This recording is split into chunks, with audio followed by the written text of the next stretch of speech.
So चालू करतो आपला next chapter types of audit. तर त्याच्यामध्ये आपल्याला असं सांगितलं त्याच्यामध्ये मिनिंग की it is a type of limited audit. एक लिमिटेड ऑडिट टाइप्स आहेत त्याच्यामधून आपल्याला प्रत्येक ह्याच्या आपण काय करत असतो ऑडिट करत असतो. मग त्याच्यामध्ये असं सांगितलंय की main part of that balance sheet audit is nothing but audit of all item from balance sheet. आज आपण जो पार्ट बघणार आहोत आपला तर तो balance sheet audit. Balance sheet audit काय आहे की balance sheet audit nothing audit all the item from the balance sheet. प्रत्येक बॅलन्स शीट मधल्या आयटमचं आपण काय करायचं असतं आपल्याला ऑडिट कसं करायचं आहे ते हे आपण आजच्या पार्ट्स मध्ये बघणार आहोत. ठीक आहे. सो त्याच्यामध्ये असं सांगितलं आहे it include step like vouchering for the all title ownership asset and liability verification of asset obtain assurance for their existence and valuation.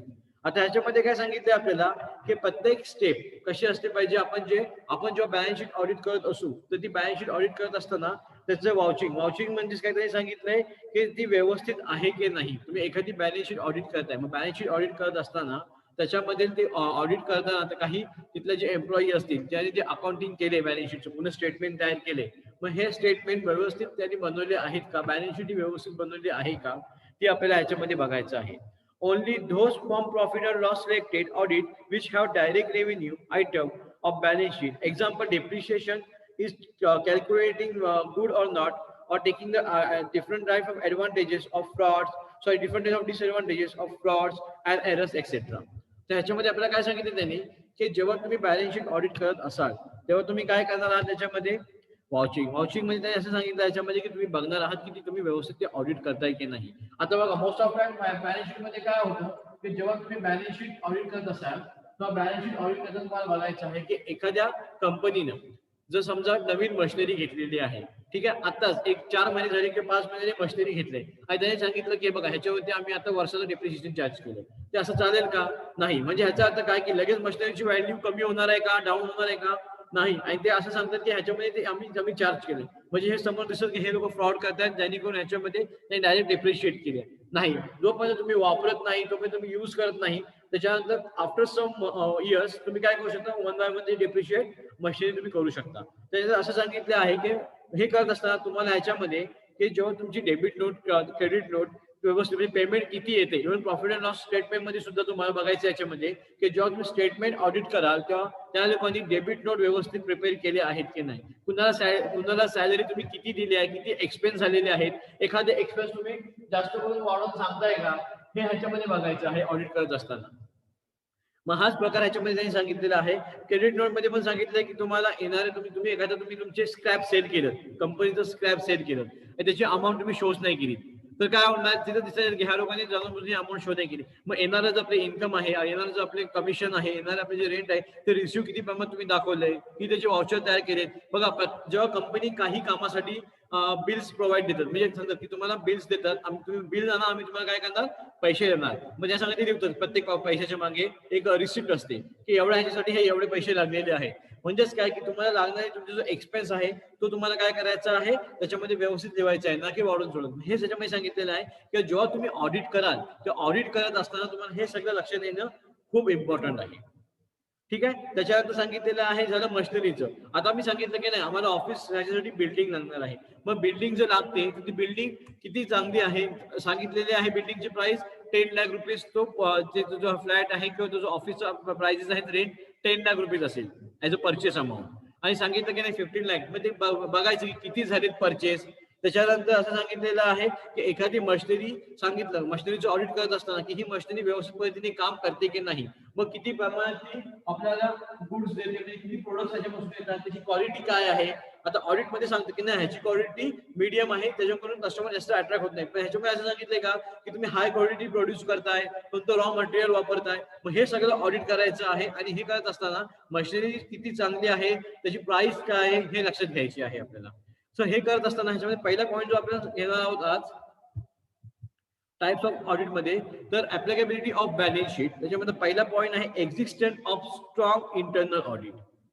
ठीक आहे. आता हे करत असताना काय सांगितलं existence of strong internal audit. आता इंटरनल ऑडिट म्हणजेच काय की जसं तुम्हाला मी आता सांगितलं की when we audit the assure about strong and effective internal control that effect prevent errors and frauds say of example taking the machineries and building prices. आता याच्यामध्ये काय सांगितलं त्यांनी की जेव्हा तुम्ही हे ऑडिट करत असाल तर हे ऑडिट करत असताना तुम्हाला बघायचं आहे की तुम्ही त्याच्यामध्ये काही एरर्स तुम्ही केल्या नाहीत का, ते इंटरनली. आता इंटरनल म्हणजेच काय, त्याच्यामध्ये तुम्ही काय बघा की तिथली मशिनरीज बघा. बरोबर आहे. जसं तुम्हाला मी आता एक्झाम्पल दिलं की मशिनरीमध्ये डिप्रिशिएशन चार्ज, आता नवीन मशिनरी घेतली आणि लगेच डिप्रिशिएशन चार्ज केलंय, त्याची जी किंवा ती मशिनरी व्यवस्थित रनच करत नाहीये, व्यवस्थित काम करत नाहीये आणि अशी दाखवली की आम्ही नवीन मशिनरी विकत घेतली आहे आणि घेतली जुनी मशिनरी विकत. मग हे इंटरनल ऑडिट करायचं आहे.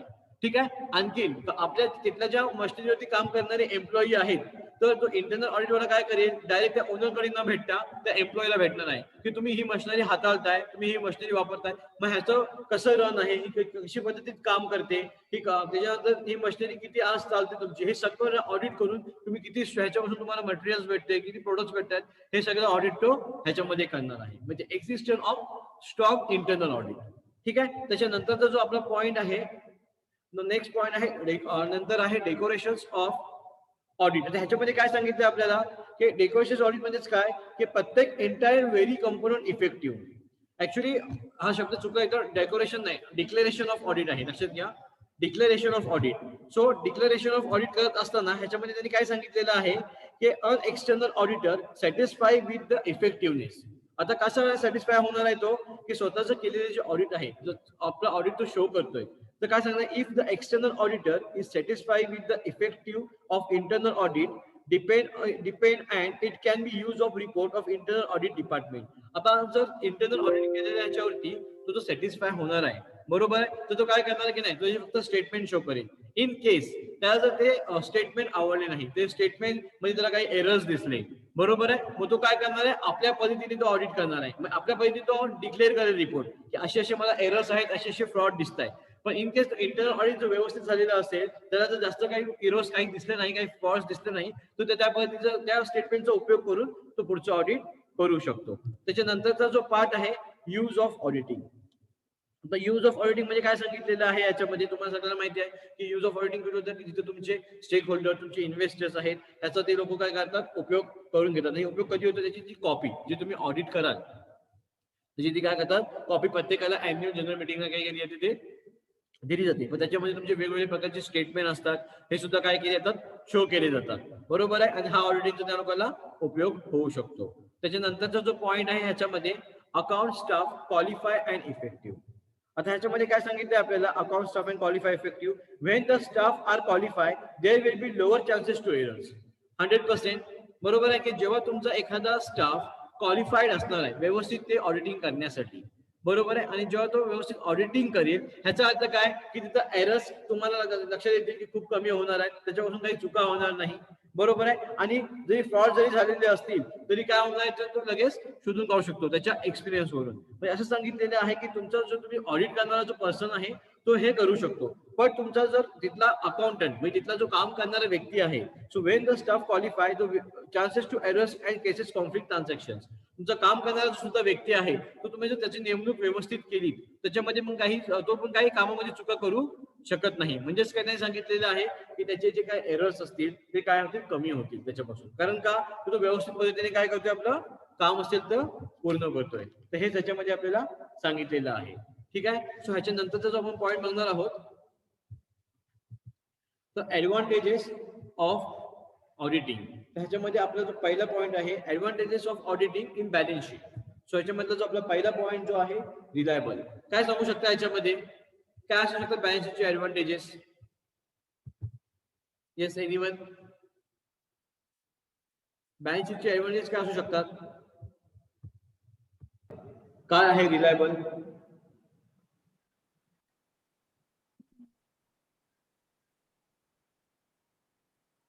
काय सांगू शकता याच्यामध्ये रिलायबल मध्ये? साक्षी, विशाल आहे का? विशाल, आदित्य? नाही सर. आदित्य, स्नेहा, साक्षी आवाज येतोय? सनी जाधव, काय असू शकतं ऍडव्हान्टेज? तुम्हाला माहिती आहे का आपल्याला कंपनीची बॅलन्स शीट आपण शो करतो, मग त्याचे ऍडव्हान्टेजेस काय? उगाच शो करतो का आपण? मग रिलायबल म्हणजे काय सांगितलेलं आहे याच्यामध्ये? बघा, जेव्हा तुम्ही एखाद्या कंपनीची बॅलन्स शीट तुम्ही जेव्हा शो करताय तेव्हा ह्याच्यामध्ये त्यांनी काय सांगितलंय की before conducting balance sheet auditor always follow AS2. म्हणजेच काय, AS2 म्हणजेच काय, अकाउंटिंग स्टँडर्ड रूल प्रमाणे तो जो बॅलन्स शीट शो करतोय तर तो काय शो करणार आहे की disclosure of all types of account. तुम्ही आज कोणते कोणते अकाउंट प्रिपेअर केलेत, काय आहे हे तो शो करणार आहे, जेणेकरून काय होणार आहे ते फ्लेक्झिबल सगळ्यांसाठी एक ट्रान्सपरन्सी त्याच्यामध्ये निर्माण होणार आहे. म्हणजे इझिली लोक बघू शकतात की किती प्रॉफिट झालाय, किती तुम्हाला ह्याच्यापासून तुमचा अगोदरचा येणारा म्हणजे तुमचा किती तुम्हाला अगोदर लॉस झाला होता. बरोबर आहे. ते त्याच्यामध्ये त्यांना सांगितलेलं आहे की तुम्ही प्रत्येक ऑडिट नवीन नवीन टेक्निक्स येऊन वापरून सुद्धा तुम्ही काय करू शकता, रिलायबल व्यवस्थित पद्धतीने तुम्ही AS2 अकाउंटिंग स्टँडर्ड 2 रूल प्रमाणे ते अकाउंट तुम्ही डिस्क्लोज करून व्यवस्थित पद्धतीने त्याच्यामध्ये बघू शकता. बरोबर आहे. त्याच्यानंतरचा जो पॉइंट आहे आपल्या ह्याच्यामध्ये तो जो आहे क्विक. आता काय सांगितलेलं आहे याच्यामध्ये की जो बॅलन्स शीट आपण बघणार आहोत, बरोबर आहे, computing of balance sheet audit subsequently less than the regular audit procedure. आता काय होणार आहे की आपण प्रत्येक ह्याला आपला अकाउंट आपले स्टेटमेंट आपण रेडी करून ठेवणार आहोत. बरोबर आहे. आणि जेव्हा बॅलन्स शीट आता ह्याच्यामध्ये काय बघतात की तुम्हाला फक्त पूर्ण स्टेटमेंट बघत नाही यायचे, ह्याच्यामध्ये तुम्हाला फक्त बघायचे की बॅलन्स शीट फिगर, की बॅलन्स शीट जेव्हा तुम्ही डिस्क्लोज कराल ते डिस्क्लोज करत असताना तुमचे जे रिझल्ट भेटणार आहे ते खूप क्विक भेटणार आहे, खूप फास्ट भेटणार आहे. तसेच याच्यामध्ये सांगितलेलं आहे की हाच एक मोठा ऍडव्हान्टेजेस आहे बॅलन्स शीटचा, की जेव्हा तुम्ही फक्त बॅलन्स शीट ऑडिट करत असाल तेव्हा तुमचे येणारे रिझल्ट हे खूप कसे असणार आहेत, खूप फास्ट असणार आहे. त्याच्यानंतरचा जो पॉइंट आहे आपल्या ह्याच्यामध्ये सांगितलेला status of affair than performance. आता ह्याच्यामध्ये काय सांगितलेलं आहे की जेव्हा जेव्हा तुम्ही तुमचे बॅलन्स शीट ऑडिट कराल, बरोबर आहे, मग ही बॅलन्स शीट ऑडिट करत असताना तुमची majority of stake holders, majority of investors, lenders, government ह्याला कसं होणार आहे की तुमची कंपनीची एक स्टेटस शो होणार आहे. बरोबर आहे. कारण का, तुम्ही त्या टायमात तुम्ही बॅलन्स शीट तुमची दिली ऑडिट करून, त्याच्यानंतर जेव्हा बॅलन्स शीट लोकांच्या समोर येईल तेव्हा काय होणार आहे, लोकांना आपल्या कंपनीमध्ये इन्व्हेस्ट करायला खूप इझी होणार आहे. कारण का, त्यांच्यासमोर ट्रान्सपरन्सी असणार आहे की नाही, हा कंपनी एवढी प्रॉफिट मध्ये आहे, एवढी लॉस मध्ये आहे. त्याच्यामुळे काय होणार की आपल्या कंपनीचा स्टेटस आपण काय करणार आहोत, बाहेर शो करणार आहोत. त्याच्यामध्ये आपले जे इन्व्हेस्टर असतील त्याच्यामध्ये काय होतं, इन्व्हेस्टरमध्ये काय होईल, आणखी वाढ होऊ शकते. आपले स्टेक होल्डरचा report at a time annual general मीटिंगला आपण सबमिट करू शकतोय. ठीक आहे. त्याच्यानंतरचा जो आपला पार्ट आहे it check changing event of the period. आता ह्याच्यामध्ये काय सांगितलेलं आहे it check changing event of the period मध्ये, की तुमचे प्रत्येक वर्षाची तुम्ही काय कराल, बॅलन्स शीट ट्रेंड कराल, ट्रेंड एनालिसिस जो तुम्ही AMD मध्ये बघितलंय. बरोबर आहे. की तुमचा बेस इयरचा प्रॉफिट किती होता, तुमचं त्याच्यानंतरचं नेक्स्ट इयरचं प्रॉफिट काय आहे, की त्याच्यानंतर लॉस किती होतोय, अगोदर लॉस किती आहे, आता प्रॉफिट किती आहे, हे तुम्ही काय कराल, चेक करा. म्हणजे प्रत्येक पिरियड नुसार if check the changing event of the period, ह्या ट्रेड एनालिसिस मध्ये तुम्हाला काय होणार आहे, ते शक्य होणार आहे. त्याच्या रिलेटेड आणखीन एक पॉईंट आपण घेणार त्याच्यामध्ये, तर तो पॉइंट आहे यूज ऑफ अॅनालिटिकल टूल्स. अगोदर हा घेऊया, use of analytical tools. So use of analytical tools मध्ये काय सांगितलेलं आहे, तुमचे क्विक रेशोज. आता मी जसं तुम्हाला सांगितलं की आपण जेव्हा ट्रेन अनालिसिस करणार आहोत, मग ट्रेन अनालिसिस करताना आपण काय करणार की आपले आत्ताचे आणि मागचे टोटली आपण काय करणार आहोत, बघणार आहोत की आपले किती आपल्याला लॉस झाला होता अगोदर आणि आता किती प्रॉफिट झाला, म्हणजे बेस इयर पासून ते आतापर्यंतच्या इयर पर्यंत. मग ह्याच्यामध्ये यूज ऑफ अॅनालिटिकल टूल मध्ये काय सांगितलं आहे आपल्याला, की तुम्ही ह्याच्यामध्ये तुमचे रेशोज जे असतील ते रेशोज कॅल्क्युलेट करून बघा की तुमचं आन्सर जे येणार आहे, तुमचे जो प्रॉफिट येणार आहे ते सेम आहे का. मग हे ह्याच्यामध्ये इम्पॉर्टंट आहे. म्हणजे जेव्हा तुम्ही पूर्ण रेशो हे कराल, अॅनालिटिकल कराल, अॅनालाइज कराल, तेव्हा तुम्हाला कंपनीचं काय होणार आहे ते पूर्णपणे शो होणार आहे. त्याच्यानंतरचा जो पॉईंट मी ठेवला होता, relationship between balance sheet items. आता ह्याच्यामध्ये काय सांगणार आहोत मी की relationship between balance sheet item मध्ये ह्याच्यामध्ये त्यांनी असं सांगितलेलं आहे, example, change in the working capital can known of balance sheet audit always taking the different types of items. So ह्याच्यामध्ये त्यांनी काय सांगितलेलं आहे बघा, it establish proper relationship between liability and asset of NIT. आता मी तुम्हाला असं सांगितलं की बॅलन्स शीट मध्ये आयटम्स मी व्यवस्थित बघतोय की नाही, बरोबर, म्हणजे आउटस्टँडिंग किती आहे. मग मला आता जर बिल्स पेबल केली तर माझ्याकडे काय होणार आहे, कॅश माझ्या ह्याच्यामधून कमी होणार आहे बॅलन्स शीट ऍसेट मधून. बरोबर आहे. तर माझ्याकडे कॅश येते, माझी काय होणार आहे, कॅश जास्त वाढणार आहे. म्हणजे हे मी बॅलन्स मेंटेन ठेवणार आहे दोन्ही साईडला. त्याच्यामुळे काय होणार आहे, माझे रिलेशन हे म्हणजे जे बॅलन्स शीट रिलेशन आहे ते कसं होईल, समोरच येईल की पैसे आले माझ्याकडे म्हणजे कॅश काय झाली माझी वाढली, स्टॉक आला म्हणजे पुन्हा ऍसेट वाढली. बरोबर आहे. ह्याच्यामध्ये काय राहणार आहे, मेंटेन राहणार आहे. ठीक आहे. सो त्याच्यानंतर जो पॉईंट आहे आपला कमेंट्स ऑर विक्सल इन्फॉर्मेशन. आता ह्याच्यामध्ये काय सांगाल कमेंट्स बद्दल, की जेव्हा बघा तुम्ही स्टेटमेंट प्रिपेअर करता, की तुम्हाला स्टेटमेंट प्रिपेअर केल्याच्या नंतर मग तो ट्रेड अनालिसिस असो, बरोबर आहे, तुमचा किंवा इन्कम स्टेटमेंट असो, मग त्याच्यामध्ये असतं की कमेंट ऑन द सेम. मग कमेंट ऑन द सेम म्हणजे की कंपनीला किती इम्प्रुव्हमेंटची गरज आहे. बरोबर आहे. कंपनीचा परफॉर्मन्स खूप डल आहे हे ह्याच्यामध्ये तुम्ही सांगणार आहात. एखादी कंपनीला खरंच खूप इम्प्रुव्हमेंटची गरज आहे की तुम्ही कशी इम्प्रुव्हमेंट करते की नाही व्यवस्थित. त्याच्यानंतर एखाद्या कंपनीचं जे परफॉर्मन्स कसा चाललाय, कशी रन होते, हे तुम्ही ह्याच्यामध्ये काय करणार आहात, बघणार आहात. ठीक आहे. तर हे पॉईंट आहेत ऍडव्हान्टेजेस ऑफ ऑडिटिंगचे. सो ह्याच्यानंतरचे जो नेक्स्ट पॉईंट मी तुम्हाला घेणार आहे इंट्रीम ऑडिट. आता इंट्रीम ऑडिट म्हणजेच काय, तर इंट्रीम ऑडिट म्हणजे की आपण interim audit is conducted between the two statutory audit. The purpose of interim audit is find of the interim audit of year between म्हणजेच काय की एका वर्षाच्या मध्ये 6 मंथ नुसार किंवा हे काय करू शकतात, ऑडिट करू शकतात. ऑडिट रिपोर्ट हा ऑडिट रिपोर्ट का करावा लागतो, कारण समजा एखादा नवीन समजा आपला जर एखादा जर नवीन भागीदार असेल तर आपल्या ह्याच्यामध्ये जर तो एंट्री करतोय, मग एंट्री करत असताना काय होणार आहे की तुम्हाला काय करायला लागेल, अगोदर तुमच्या कंपनीचे ऑडिट करून त्याला रिपोर्ट शो करायला लागणार आहे, ते स्टेटमेंट. किंवा एखादा कंपनीचा भागीदार जो असेल, तो पार्टनर जो असेल, जर तुमच्या तो कंपनी निवृत्त घेतोय, ठीक आहे, रिटायरमेंट होतोय, तर काय होणार, तुम्हाला त्या टाइमात तुमच्या कंपनीचं ऑडिट करणं इम्पॉर्टंट आहे. मग ह्याच्यामध्ये तुम्ही काय करा, तुमची प्रॉफिट अँड लॉस स्टेटमेंट, तुमची बॅलन्स शीट ही तुम्ही काय करणार आहात, ऑडिट करणार आहात. बरोबर आहे. तर हा जो पार्ट आहे इंट्रीम ऑडिट आणि ह्याचे ऍडव्हान्टेजेस आपण आपल्या नेक्स्ट लेक्चरला घेऊ. ठीक आहे. थँक्यू. लास्ट लेक्चरला आपण बघितलेले होते काही ह्याचे ऍडव्हान्टेजेस ऑडिटचे आणि काही डिफरन्शिएट बघितलेले होते. आज आपण बघणार आहोत इंट्रीम ऑडिट. काय आहे इंट्रीम ऑडिट, त्याच्या अगोदर आपण जे ऍडव्हान्टेजेस बघितलेले होते त्याच्यामध्ये टाइप्स ऑफ ऑडिट पहिले बघितले, त्याच्यामध्ये काय बघितले होते ते पहिले बघूया. Applicability of balance sheet, existing of strong internal audit, declaration of audit, use of auditing, account staff qualified, reliable, quick, status of affairs. हे सगळ्याचं मला एक्सप्रेशन पाहिजे. ह्यासाठी तुम्हाला दाखवतोय की तुम्ही व्यवस्थित त्याचं एक्सप्रेशन तुम्हाला जे मी सांगितलेलं आहे ॲज इट इज मला पाहिजे, कारण तुम्हाला मी लेक्चरच्या नंतर विचारतो कुणाला किती समजलंय. जर समजलेलं असेल तर 100% मला तुम्ही त्याचं एक्सप्रेशन व्यवस्थित पाहिजे. ओके, हे पॉईंट झालेले आहेत. आणि जर अजून पण माहिती येत नसतील तर मला विचारा, मला काही प्रॉब्लेम नाही तुम्हाला पुन्हा सांगण्यासाठी. ठीक आहे. सो सुरू करूया आपण इंट्रीम ऑडिट.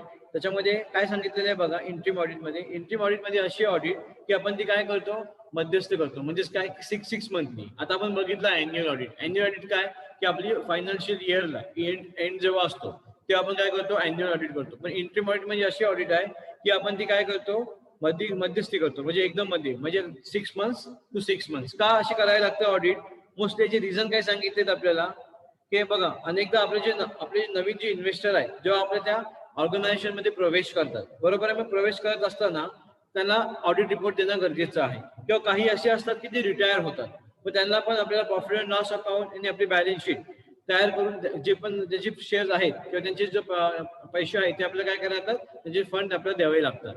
मग हेच त्याचे रिझन आहे आपल्याला काय करायचं, इंट्रीम ऑडिट करायचं.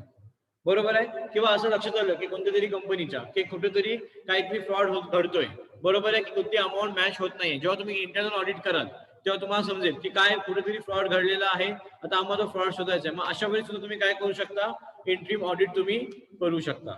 मग त्याचे रिझन काय आहेत ते आपल्याला बघायचे आहेत, त्याचे फायदे काय आहेत, आय मीन फायदे आणि त्याचे तोटे, ऍडव्हान्टेजेस आणि डिसएडव्हान्टेजेस काय आहेत ते आपल्याला बघायचे आहेत. काय होतं की जेव्हा मध्यस्थी ऑडिट करतो, म्हणजे काय, आपण 6 मंथली जेव्हा ऑडिट केलं इंट्रीम ऑडिट, जर तुम्हाला मी आता सांगितलं की एखाद्या कंपनीच्या लक्षात आलं की आपल्याला 6 मंथ नुसार काय होतंय की कुठेतरी 6 मंथ मध्ये आमचा एवढा प्रॉफिट झाला होता, मग आता हा प्रॉफिट खूप कमी झालाय, बरोबर आहे, एक्सपेन्सेस खूप वाढली आमच्या कंपनीची, किंवा असं काही फ्रॉड लक्षात आलाय, काही एरर्स दिसत आहेत, मग अशा ह्याच्यासाठी मग आपण काय करू शकतो, इंट्रीम ऑडिट आपण तयार करतो. म्हणजे इंट्रीम ऑडिट जो आपला रिपोर्ट असेल तो आपण तयार करणार आहोत. त्याच्यासाठी आपण काय करू, ऑडिट लावणार. मग हेच त्याचे रिझन आहे. त्याच्यामध्ये काय आहे की त्याच्यामध्ये आपल्या काही एरर्स किंवा फ्रॉड्स लक्षात येतात जेव्हा आपण 6 मंथ आपण ऑडिट करतो. हा पहिला ऍडव्हान्टेज आहे त्याचा की त्याच्यामध्ये आपल्या चुका, बरोबर आहे, म्हणजे आपण काय केलेले एरर्स असतील ते आपल्या लक्षात येतात आणि काही जर फ्रॉड्स घडत असतील ते सुद्धा काय येतात आपल्या लक्षात येतात, बरोबर आहे. त्याच्यानंतर काय सांगितलेलं आहे आपल्याला की आपल्या कर्मचारी जे आहेत, म्हणजे आपले जे एम्प्लॉई जे आहेत त्याच्यावरती काय पडतो, पॉझिटिव्ह इफेक्ट पडतो. की आता ते समजा कुठे चुकत असतील तर त्यांची लगेच चुका काय येतात, दुरुस्त करता येतात आपल्याला, बरोबर आहे. मग त्याच्यामुळे त्याचा एक फायदा होऊ शकतो. त्यानंतर असं सांगितलेलं आहे आपल्याला याच्यामध्ये, जे आपण वार्षिक लेख तयार करू ते काय येतात आपल्याला एकदम फास्ट तयार करता येतात. म्हणजेच काय की समजा आता आपण अॅन्युअल रिपोर्ट बनवला, अॅन्युअल ऑडिट करायचं झालं आपल्याला, मग जर आपलं ऑडिट मध्यस्थी झालेलं असेल ते मध्यस्थी ऑडिटच्या रिपोर्टनुसार, त्या मध्यस्थी ऑडिटच्या अहवालानुसार आपण काय करू शकतो, दोन्ही ऑडिट एकत्र रिपोर्ट तयार करून त्याचा एक मोठा रिपोर्ट आपण ऑडिट करणं इझी होतं. कारण का, आपण 6 मंथ्स अगोदर ऑडिट केलंय म्हणजे आपला रिपोर्ट ऑलरेडी 6 मंथचा तयार आहे. बरोबर आहे. त्याच्यानंतर पुढच्या 6 मंथचा करणार म्हणजे काय, की ऑडिट प्रोसेसिंग कशी होते, एकदम फास्ट होते जर आपण इंटरिम ऑडिट केलं तर. त्यानंतर असं सांगितलेलं आहे, काही डिसएडव्हान्टेज आहे त्याचे, की जेव्हा जेव्हा आपण मिडल ऑडिट करू, मग आता 6 मंथचा रिपोर्ट तयार झालाय आणि पुढच्या 6 मंथचा आपल्याला ऑडिट करायचं आहे. बरोबर आहे. मग त्याच्यामध्ये काही लोक काय करू शकतात, काही फ्रॉड आणू शकतात. ते कसं काय, की जेव्हा 6 मंथचा ऑडिट रिपोर्ट होणार तयार आणि तो ऑडिट रिपोर्ट शो केल्याच्या नंतर ते बुक्स ऑफ अकाउंट मध्ये काही लोक चेंज करू शकतात. ओके. आणि त्याच्यामुळे काय होऊ शकतं, हे उघडीस येत नाही लवकर. कारण का 6 मंथचा रिपोर्ट तुमचा एकदा ऑडिट झाला की तो पुन्हा कोण बघणार आहे का, तर नाही. मग पुन्हा कोण बघू शकत नाही. मग जेव्हा तुमचं पूर्ण ऑडिट होईल 6 मंथ नंतर, तेव्हा काय होऊ शकतं, हे ते लोक त्याच्यामध्ये काही ना काही चेंजेस करून ते रिपोर्ट ते लोक प्रेझेंट करू शकतात. मग हे एक सांगितलेलं आहे. त्यानंतर असं सांगितलेलं आहे की आपल्या दररोजच्या कामामध्ये अडथळे निर्माण होतात. जसं आता मी तुम्हाला बोललो की कंटिन्युअस ऑडिट मध्ये सुद्धा काय होतं, काहीतरी बॅरियर्स येतात. का बॅरियर्स येतात ते, कारण जेव्हा आपण बघा, ऑडिट करणं म्हणजे एवढं इझी नसतं. की ऑडिट करण्यामध्ये काय होतं, की संपूर्ण एकत्रच काम करायला लागतं, सगळे रिपोर्ट तयार करायला लागतात. म्हणजे डेली रुटीन आहे ते आपलं काय होतं, थोडं चेंज त्याच्यामध्ये चेंज येतो. बरोबर आहे. मग डेली रुटीन मध्ये चेंज झाल्यामुळे काय होतं, की आपल्या जे कामामध्ये जे बॅरियर्स आहेत ते जास्त करून निर्माण होतात. बरोबर आहे. मग हे जर डिसएडव्हान्टेज सांगितलेलं आहे, की आपण जसं डे टू डे काम करत असतो त्यानुसार आपलं काय काम होत नाही. त्याच्यानंतर काय होतं, की आपले जे काही फॉल्ट्स आहेत ते आपल्याला व्यवस्थित ते कदाचित समजणार सुद्धा नाही. का, कारण तुम्ही 6 मंथ डायरेक्ट ऑडिट करताय आणि कोणी त्याच्यामध्ये काही चेंजेस घडून आलेले असतील ते आपल्याला कधी ते लगेचच लक्षात येत नाही. मग हे सुद्धा सांगितलंय इंटरिम ऑडिट मध्ये. ठीक आहे. तर हे त्याचे डिसएडव्हान्टेजेस झालेत. ह्याच्यामध्ये कोणतं समजलं आहे की नाही, असा कोणता पॉईंट आहे का की समजलेला आहे अजून, किंवा काय डोक्यावरून गेलं असं आहे का? बघा, इंटरिम ऑडिट मध्ये काय सांगितलेलं आहे, की असे ऑडिट की जे वर्षामध्ये दोनदा होऊ शकतं, 6 मंथली. बरोबर. 6 महिन्यानंतर आता ऑडिट झालं तर पुढच्या 6 महिन्यामध्ये ऑडिट होऊ शकतं. हे का होतं, की समजा एखादा नवीन आपला पार्टनर जेव्हा आपल्या कंपनीमध्ये, आपल्या ऑर्गनायझेशन मध्ये जेव्हा ऍड होतो, तेव्हा त्याला दाखवायचं असतं की आमचं बघा एवढा प्रॉफिट आहे. जसं तुम्हाला सांगितलं होतं की नवीन इन्व्हेस्टर कधी ऍड होतात, जेव्हा तुमचं ऑडिट रिपोर्ट तयार असेल. बरोबर आहे. आपण पहिले बघितलं स्टेटमेंट ऑफ रिपोर्ट मध्ये, की आपले जो स्टेटमेंट, आपले जे रिपोर्ट व्यवस्थित तयार असतील, बरोबर आहे, तर काय होणार आहे, आपल्यामध्ये इन्व्हेस्टर येणार आहेत नवीन. बरोबर आहे. आणि ते इन्व्हेस्टर येण्याच्या अगोदर ते आपले काय बघतील, आपले ऑडिट रिपोर्ट बघतील. मग जेव्हा नवीन इन्व्हेस्टर एखादा कोण आत येत असेल तर त्याला आपल्याला काय दाखवायला लागतं, ऑडिट रिपोर्ट दाखवावा लागतो.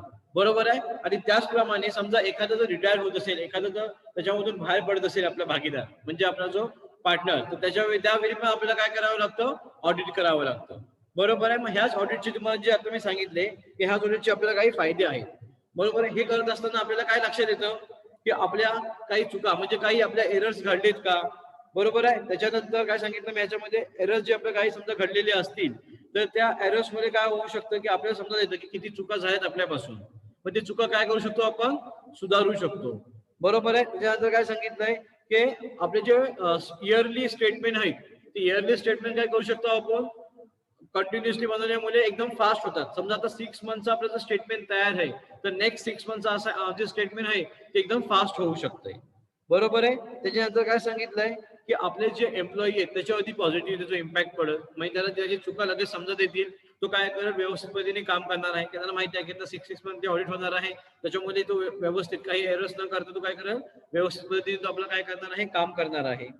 बरोबर आहे. त्याच्यानंतर काय सांगितलंय आपल्याला, की लास्टला की जेव्हा जेव्हा आपल्याला ऑडिट करायचं असेल, हे ऑडिट केल्यामुळे आपले जे फायदे आहेत ते कसे समजणार आहे आपल्याला, की न जास्त काम वेळ वाया न जाता आपलं काय होणार आहे, ऑडिट फास्ट होणार आहे. त्याच्यानंतर काही त्याच्यामध्ये डिसएडव्हान्टेज सांगितले, हे काय होऊ शकतं, की एखाद्या आपण ऑडिट केल्याच्या नंतर त्याच्यामध्ये 6 मंथ ऑडिट झाल्याच्या नंतर काही हिशोबामध्ये लोक चेंजेस आणू शकतात. कारण ते 6 मंथ अगोदरचं ऑडिट समजा कोणी रिपोर्ट बघितला नाही, तर ते जेव्हा बुक्स ऑफ अकाउंट तयार असतील तर त्याच्यामध्ये ते लोक काय करणार आहेत, काही चेंजेस आणू शकतात. बरोबर. त्याच्यानंतरचं पॉईंट सांगितलं आहे, की आपल्या दररोजच्या कामामध्ये अडथळे निर्माण होतात. ते कसे, कारण आपण जेव्हा 6 मंथ मध्ये ऑडिट करू, ते ऑडिट रिपोर्ट तयार करण्यासाठी आपल्याला व्यवस्थितपणे सगळी फाईल रेडी करायला लागतात. म्हणजे बाकीचे दररोजचं जे काम चालू आहे त्याच्यामध्ये आपल्याला बॅरियर्स निर्माण होऊ शकतात, काही अडथळे निर्माण होतात. ओके. आणि त्याच्यानंतर काय सांगितलेलं आहे आपल्याला की आपण जो हिशोब करू त्याची ती आपल्याला व्यवस्थितच ठेवावी लागते. समजा काही आपण त्याच्यामध्ये एरर्स आणले किंवा काही फ्रॉड असले तर फ्रॉड लोकांचं काय होऊ शकतं याच्यामध्ये त्यांना खूप मोठा त्याच्यामध्ये परिणाम होऊ शकतो. ओके. सो हे इंट्रीम ऑडिट मी सांगितलं. त्यानंतर पॉईंट आहेत रिझन फॉर हॅव्हिंग. आता काय रिझन आहेत ते आपल्याला बघायचे त्याचे. तर पहिला रिझन काय सांगितलेलं याच्यामध्ये हाफ इयरली रिझल्ट.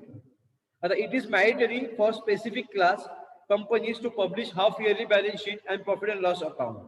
बघा खूप हे इम्पॉर्टंट आहे की एखादी समजा एक कंपनी आहे त्याला आपले हाफ इयरली म्हणजे काय आफ्टर 6 मंथ त्यांनी काय करायला पाहिजे आपली प्रॉफिट अँड लॉस अकाउंट आणि बॅलन्स शीट काय करायला पाहिजे शो करायला पाहिजे. बरोबर आहे. त्याच्यामुळे काय होणार आहे की त्याचे जे पुढचे नेक्स्ट त्याचे प्लॅन काय असू शकतात. समजा आता ह्या 6 महिन्यामध्ये मला प्रॉफिट किती झालाय ठीक आहे. त्याच्यानंतर तो काय करणार आहे की पुढच्या 6 महिन्यामध्ये मला प्रॉफिट किती करायचं आहे हे प्लॅन करू शकतो. म्हणजेच काय बघा 2 रिझन आहे की एखादा जर आपला नवीन पार्टनर कंपनीमध्ये येतोय तर त्याच्यासाठी ते उपयुक्त आहे जसं सांगितलं की नवीन इन्व्हेस्टर बरोबर आहे. किंवा दुसरा जर आपल्या ह्याच्यामध्ये कोण निवृत्ती घेतोय म्हणजेच काय कोण रिटायरमेंट घेतोय त्यासाठी काय करणं ऑडिट गरजेचं आहे.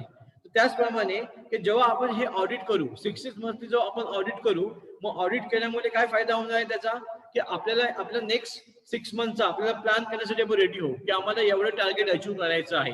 आमच्या कंपनीने आता ह्या 6 महिन्यात एवढं टार्गेट अचीव्ह केलंय आणि आफ्टर 6 मंथ्स आम्हाला त्याच्या प्रकारे चांगलं टार्गेट अचीव्ह करायचं आहे. ओके. त्यानंतरचा जो पॉइंट आहे तो बघणार आहोत आपण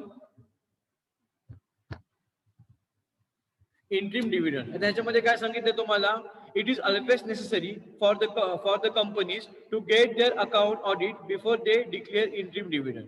बघा तुम्ही इंट्रीम डिव्हिडंड डिक्लेअर करण्याच्या अगोदर जे आपले स्टेक होल्डर आहेत त्या डिव्हिडंड देण्याच्या अगोदर तुम्ही काय करायला पाहिजे तुमचं ऑडिट करणं हे गरजेचं आहे. त्याच्यानंतर तुम्हाला काय करायचं ठरवायचं आहे की तुम्हाला किती इंट्रीम डिव्हिडंड तुम्हाला पे करायचं आहे आणि ते कुणाला करायचं आहे. ओके. मग हे करण्याच्या अगोदर तुम्हाला काय करायचं आहे इंट्रीम ऑडिट करणं गरजेचं आहे. मग इंट्रीम ऑडिट केल्यामुळे तुम्हाला समजेल की आमचा एवढा प्रॉफिट झालेला आहे मग आम्हाला आता कशा प्रकारे ते काय करायचे डिव्हिडंड पे करायचे आहे हे आपल्याला काय होतं लक्षात येतं. बरोबर आहे. त्यानंतरचा जो पॉइंट आहे रिस्ट्रक्चरिंग ऑफ फर्म्स. आता ह्याच्यामध्ये काय सांगितलेलं आहे आपल्याला in case of death retirement of a partner is necessary to calculate retiring of dead partners share base of firm value in order avoid future conflicts is always advisable to get account audited.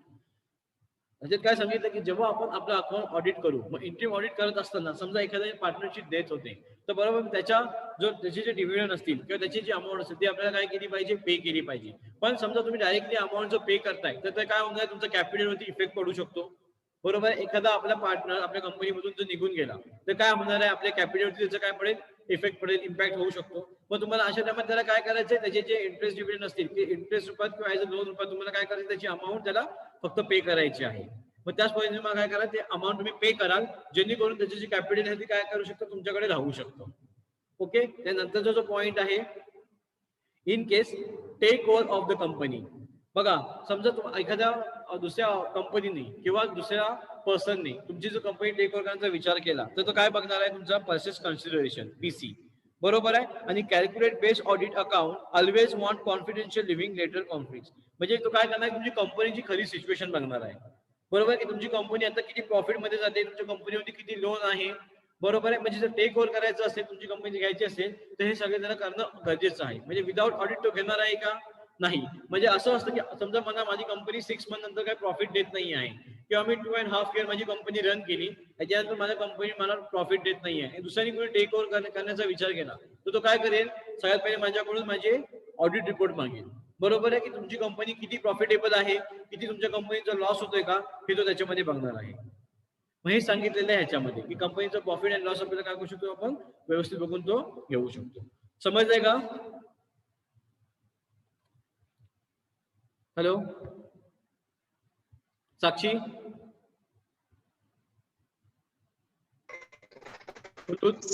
Second point explain कर. Okay.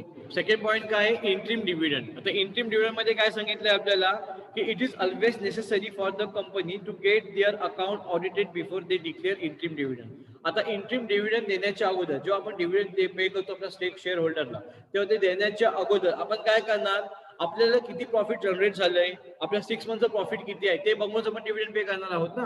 कारण का आपण समजा directly त्याला dividend पे केले आणि आपले audit report नसेल तर काय होऊ शकतो की आपल्याला एक्झॅक्ट करणार नाही की आपल्याला किती प्रॉफिट झालंय. मग आपल्याला प्रॉफिट बघूनच काय करायचं, आपला इंटरिम डिव्हिडंड त्या लोकांना काय करायचं, पे करायचं आहे. समजलं? हो सर.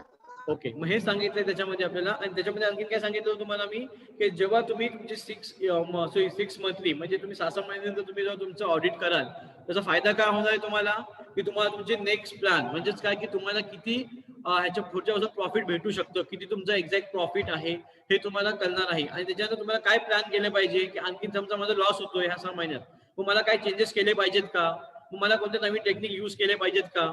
मग हे आपल्याला लक्षात येतं की कशामुळे माझा लॉस झालाय, की आणखी किती प्रॉफिट मला पाहिजे, हे आपल्याला काय होतं समोरपणे दिसतं. मग हेच आपला पॉईंट होता इंटरिम डिव्हिडंड. ठीक आहे, त्याच्यानंतरचा जो पॉईंट आहे आपण जो घेणार आहोत तो आपण नेक्स्ट लेक्चरला घेऊ. ओके, इथपर्यंत लिहून पाठवा ज्यांचं अजून झाले नसेल त्यांनी. सो